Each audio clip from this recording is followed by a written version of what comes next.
There is a language spoken today in the mountains between France and Spain that has no known relatives anywhere on Earth. Not a distant cousin, not a disputed connection, nothing. Every other language in Europe belongs to a family. Latin gave birth to Spanish, French, Italian, Portuguese. Germanic roots produced English, German, Dutch. Slavic roots produced Russian, Polish, Czech. Go far enough back and most of Europe's languages converge on a single ancestral tongue, Proto-Indo-European, spoken somewhere on the Eurasian steppe, roughly 6,000 years ago. Linguists can trace those connections across millennia with remarkable precision. They cannot do that with Basque. It stands alone. And for a long time, that linguistic isolation was treated as a curiosity. Interesting. Yes. Meaningful, perhaps. But not necessarily evidence of anything larger. A small mountain people tucked between two major civilizations, somehow preserving an ancient tongue that everyone around them had abandoned. Unusual, but not inexplicable. Then the DNA arrived, and the curiosity became something else entirely. The Basques live in a region they call Euskal Herria, the land of Basque speakers, a territory straddling the Western Pyrenees on both sides of the French-Spanish border. There are roughly 3 million of them today. Their culture is distinctive in ways that go well beyond language. Their folk traditions, their agricultural practices, their architecture, their mythology, all of it sits slightly outside the European mainstream, in ways that scholars have struggled to fully categorize. The old story, the one that dominated academic thinking for most of the 20th century, was straightforward. The Basques were survivors. When the Indo-European migrations swept across Europe roughly 5,000 years ago, replacing or absorbing older populations, the Basques were protected by their mountains. Their geography saved them. Isolated in the high Pyrenees, they simply held on while everything around them transformed. Their language was a remnant, a fossil, a window into pre-Indo-European Europe, preserved by accident of terrain. It was a clean story. It had internal logic. It explained the facts that needed explaining, and when geneticists began analyzing Basque DNA in the 1990s and early 2000s, most researchers expected the data to confirm it. A pre-Indo-European population, genetically distinct, isolated for thousands of years, preserved in amber by their mountains. The data confirmed some of that, and then it revealed something no one had anticipated.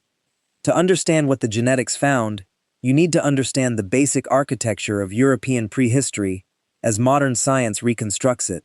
Europe has been repopulated, overwritten, and layered multiple times by waves of migration that left deep marks in the genomes of living Europeans. The first modern humans arrived in Europe roughly 45,000 years ago. These Paleolithic hunter-gatherers left a genetic signature that, highly diluted, still exists in modern European DNA. Then, beginning around 10,000 years ago, farming spread from Anatolia, carried by actual migrating farmers who largely replaced the hunter-gatherers across much of the continent. And then, roughly 5,000 years ago, came a third wave. Steppe pastoralists from the Pontic-Caspian region, the people who carried Proto-Indo-European language, spread westward in a massive demographic expansion that again reshaped the continent. 3 waves, 3 layers. That is now the foundational framework. Where do the Basques fit? When researchers ran the full genomic analysis, what they found was striking. The Basques have essentially no steppe ancestry, or more precisely, they have dramatically less of it than virtually any other population in Western Europe. While populations across the continent from Ireland to Greece carry substantial proportions of steppe-derived ancestry, the Basques show levels so low as to be statistically anomalous. They also carry unusually high levels of Paleolithic hunter-gatherer ancestry compared to their neighbors. This is not the fingerprint of an isolated mountain people who simply missed one wave of migration.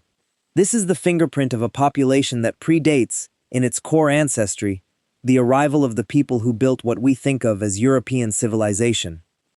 But here is where the story becomes genuinely complicated, because the genetics did not stop there. A 2015 study published in the Proceedings of the National Academy of Sciences, analyzing ancient DNA from prehistoric Iberian individuals, found something the isolation hypothesis had not predicted. The Basques are not the direct descendants of pre-farming Paleolithic Europeans, at least not exclusively. Their ancestry includes a substantial Anatolian farmer component, meaning their ancestors were part of the great Neolithic agricultural expansion that swept Europe 10,000 years ago. In other words, the Basques are not a remnant of the oldest Europeans. They are a remnant of the second layer, the farmers who replaced the oldest Europeans, who were themselves then largely bypassed by the third wave, the steppe pastoralists who brought Indo-European language. The Basques did not avoid all of European prehistory's great disruptions. They avoided only the last one, the one that happened to also carry language. Think about what that means. The isolation hypothesis was not wrong exactly, it was incomplete in a way that changes everything. The Basques were protected from the steppe expansion by their geography, yes. But they themselves were already the product of an earlier migration, an earlier transformation. Their ancient language is not the language of Europe's original hunter-gatherers. It is almost certainly the language of the Neolithic farmers who arrived from Anatolia, or something that evolved from the contact between those farmers and the hunters they encountered. That changes the entire frame.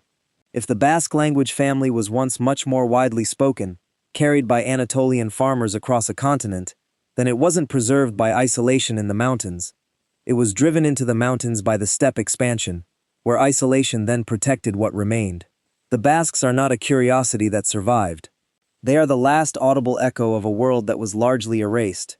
The genetic findings from the mid-2010s onward, particularly the landmark 2019 study, published in Nature, involving analysis of over 300 ancient Iberian genomes, added further resolution to this picture.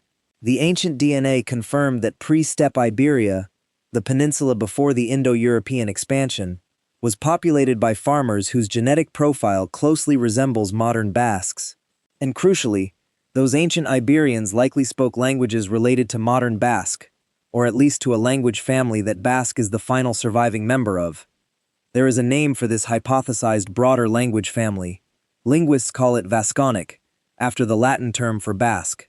The hypothesis proposes that Vasconic languages once stretched across much of Western Europe, from the Iberian Peninsula through what is now France and into the British Isles, carried by those Neolithic farmers before the Indo-European expansion replaced them almost everywhere. Place names across this entire region carry what appear to be Vasconic roots, names for rivers, mountains, and valleys that predate Latin, predate Celtic, predate Germanic, and that show structural patterns consistent with Basque grammar. The river names of France, the place names of Britain, the topography of the Iberian interior, all of them may carry the linguistic memory of a world that vanished 5,000 years ago, almost everywhere it existed, almost everywhere. The Basques did not preserve an ancient language by hiding in mountains. They are the last fluent speakers of the language of a lost civilization, a civilization that built the first farms of Western Europe, that named the rivers and the hills, and that was then swept aside so completely that almost no one remembers it existed at all, until the DNA came along and said otherwise. Now consider the blood type data, because this is where the Basque anomaly becomes something scientists have puzzled over for decades without fully resolving. The Basques have the highest frequency of the Rh-negative blood type of any population on Earth. Approximately 35% of Basques are Rh-negative, compared to roughly 15% of the broader European population, and far lower frequencies among most other global populations.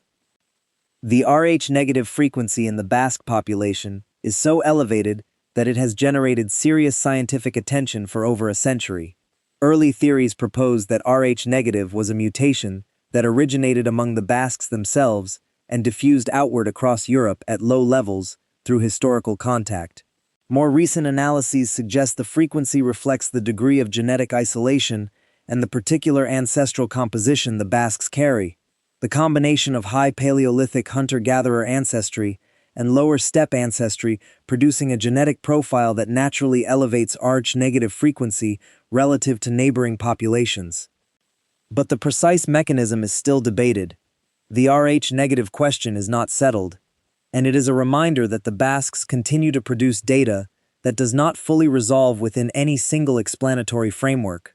When Basque elders speak about their identity, the word they use most often is not Basque, it is Euskaldan, a person who speaks Euskara. The language is not incidental to identity, it is identity. This is not sentimentality.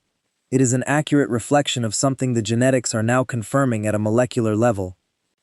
For the language to have survived 5,000 years of Indo-European pressure, to have persisted through the Roman Empire, through the Visigothic kingdoms, through the medieval expansion of Castile and France, through the brutal suppression of Basque under Franco's regime in the 20th century, it required not just geographic protection, it required a community that understood, consciously or not, that the language was the thread connecting them to something that had no other representative.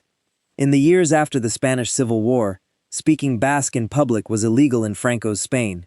People were imprisoned for it. Children were punished in schools for using it. The language was systematically suppressed with the full apparatus of a modern state. And it survived. Not because of mountains this time, but because of people who treated it as the thing worth protecting above all other things. That survival is not genetically determined, but it is historically continuous, with a pattern of persistence that the genetics now illuminate in a new way. The people who refused to let the language die in the 20th century were, however unknowingly, the latest in an unbroken chain of people who had refused to let it disappear for 5,000 years, through every wave of migration, conquest, and transformation that had reshaped the world around them. Here is what the full picture reveals, and why it matters beyond one small population in the Western Pyrenees. The Basques are not simply an anomaly. They are a demonstration of how much history the standard narrative of Europe was missing.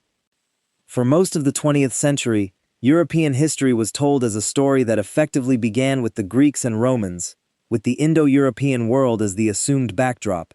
The existence of a pre-Indo-European Europe, the scale and sophistication of the Neolithic civilization that the steppe expansion displaced, the linguistic and cultural world that preceded everything we usually call European civilization, all of that was known in outline but not in detail. The ancient DNA revolution changed that. It made the missing world visible, or at least its shadows, and the Basques, living and speaking in the Western mountains, are those shadows made flesh. If Vasconic languages once covered Western Europe from Portugal to the British Isles, then the place names we walk past every day, the rivers we cross, the hills we name, carry the memory of a people who were here before the language we use to describe them arrived.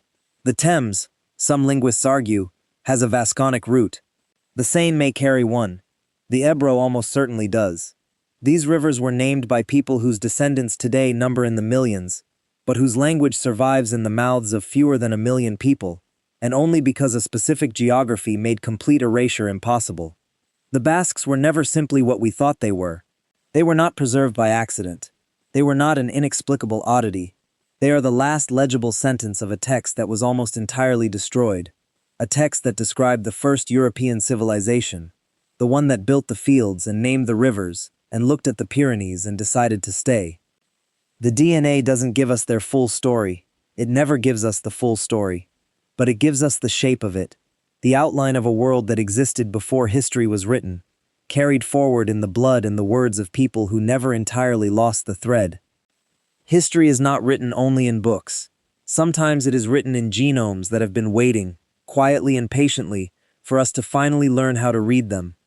The Basques were never what we thought, and the Europe we thought we knew was never as complete a story as we believed.